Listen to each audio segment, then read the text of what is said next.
Guys, we talked about the Twins a little bit with Ken Rosenthal. Dan Hayes of The Athletic reported that he wants to build on what the Twins already have in place. But if the Twins continue to tear things down, Byron Buxton might be open to waiving his no trade clause.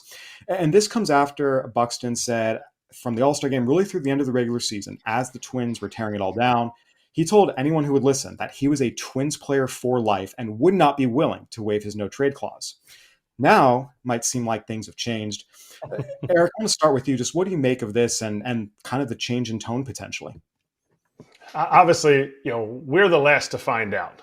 But the fact that he came out at the All-Star game and said this, and then the half of his team got traded, almost half of his team got traded.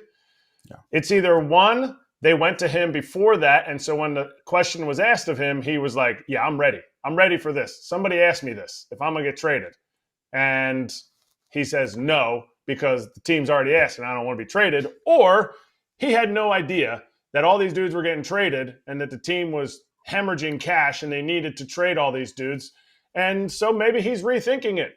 But I know there's a lot of teams that would be like, potential MVP, speedy center field on a nice, easy, team-friendly contract. Yeah, I'll trade for that guy. Yeah, I think it'll be really interesting to see if the Twins do decide to trade Pablo Lopez and Joe Ryan this offseason, just because it feels like that would be the straw that breaks the camel's back. They traded 10 guys off their big league roster at the trade deadline. You understand, for Byron Buxton looking around and saying, hey, who's around me? Now, he does have 3 years and $45 million remaining on his current deal. And once again, he does have no trade protection through next season. He can block trades to 5 clubs in 27-28. AJ, what for you would be the line in which you say, yeah, screw it, I'm waiving my no trade clause? It would have already happened. It would have done the Griffin Jack. I would have gone Griffin Jack style like he did. Remember, they started trading dudes, and he goes in there and goes, "Can you guys throw me in there too, please?" Yeah, it was cool when he came out and said this, and I get he's comfortable there, but they're not on a winning path right now anytime in the near future. So yeah, it's great he wants to stay there his entire career, and yes, they brought him up, and yes, they signed him this deal. What'd you say it was? 3 years, $45 million? Yes, $345. I mean, that's easy tradable for the numbers this guy can put up when he's healthy. So here's the thing. Also, the owners can go to Byron Buxton and say, listen, we really appreciate you and all, but like, we want to trade you. Can you help us out here? Maybe he will, maybe he won't, but I know Torrey Hunter was a guy that, started at the Twins, ended with the Twins. Bucks and him are super tight. LaTroy Hawkins is back there, another guy that he was tight with. So do I think he'll stay there? No. Do I think he might still want to stay there for his legacy? Yes. But if I was in a situation, he gone.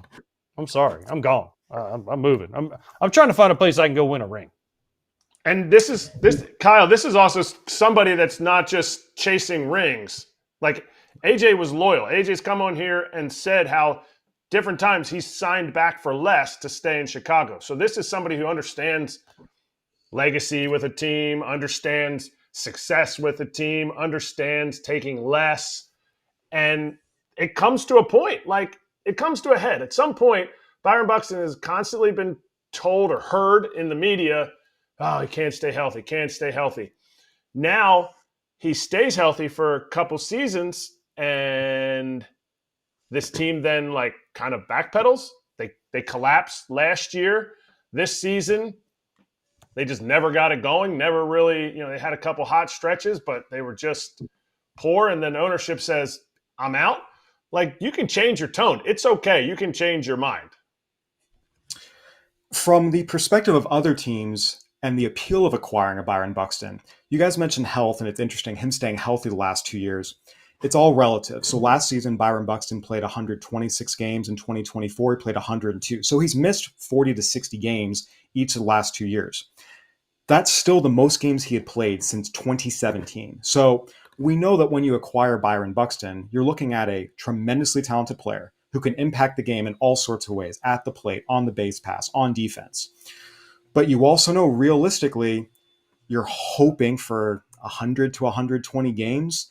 From your guys' perspective, how aggressive should teams be in potentially pursuing him given this latest news?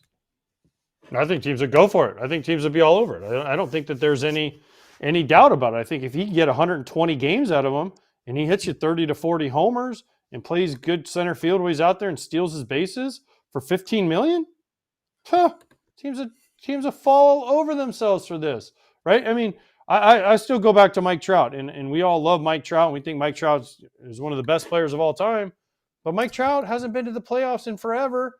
He's never won a playoff game, and he's kind of just become faded to the wayside because his whole career basically has been wasted in Anaheim. I don't want to see that happen to Byron Buxton. I want to see him get an opportunity to win a ring. All right. Well, here's your comp for you then, Kyle. When you ask about, like, would they go after him? Tyler O'Neill got 3 years, $49 million last offseason. If you can get Byron Buxton, who maybe, they both have some injury issues. Byron Buxton's injury issues aren't quite the same as Tyler O'Neill's, but the talent is through the roof.